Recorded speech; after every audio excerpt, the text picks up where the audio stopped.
भाजप 265 कलांच्या बाबतीत पोहोचलेला आहे। काँग्रेस 149। रायगडमध्ये काय होते, पाचव्या फेरी अखेर सुनील तटकरे हे 13,000 मतांनी पुढे गेलेले आहेत। तर पश्चिम महाराष्ट्रामध्ये महाविकास आघाडीची जादू पाहायला मिळते।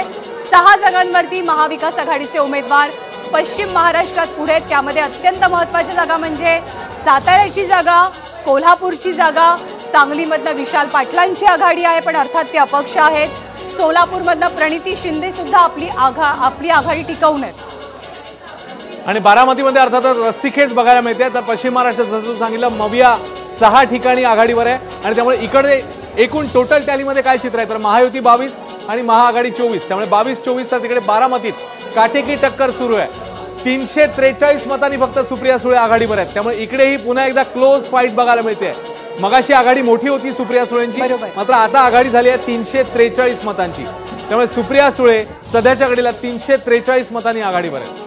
तर बारामतीमध्ये सुप्रिया सुळे, सुनेत्रा पवार, कोण पुढे कोण पाठीमागे, क्षणाक्षणाला हे आकडे बदलतात।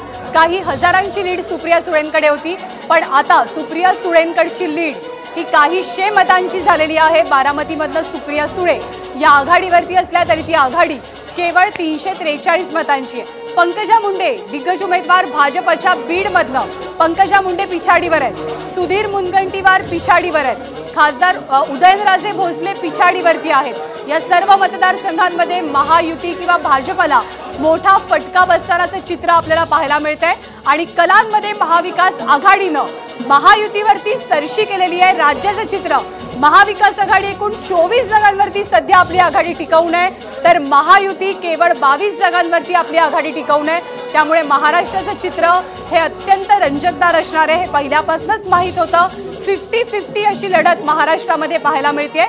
महाराष्ट्राचा महानिकाल 22 जागांवरती महायुती, तर उर्वरित जागांवरती महाविकास आघाडी सध्या राज्यामध्ये आपली आघाडी टिकवून असल्याचं चित्र आहे। अश्विन, खरं आहे। त्याच्यामुळे 22-24 जसं आपण म्हणतोय, मगाशी उत्तर प्रदेशातली आकडेवारी समोर आलेली तशीच काहीशी महाराष्ट्रातली आकडेवारी। आणि अमरावतीतनं मोठी अपडेट, 4,444 मतांनी नवनीत राणा पिछाडीवर आहेत। त्यामुळे नवनीत राणांची पिछाडी वाढते। मगाशी जी पिछाडी होती आणखी वाढताना बघायला मिळते। नवनीत राणा या अमरावतीमधून पिछाडीवर आहेत। पहिल्या फेरी अखेर त्या आघाडीवर होत्या, मात्र आता मवियाचा उमेदवार तिकडे आघाडीवर गेलेला आहे। नवनीत राणा पिछाडीवर।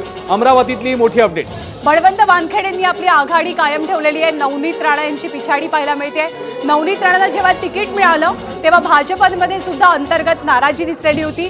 राष्ट्रवादीचा जो अजित पवारांचा पक्ष आहे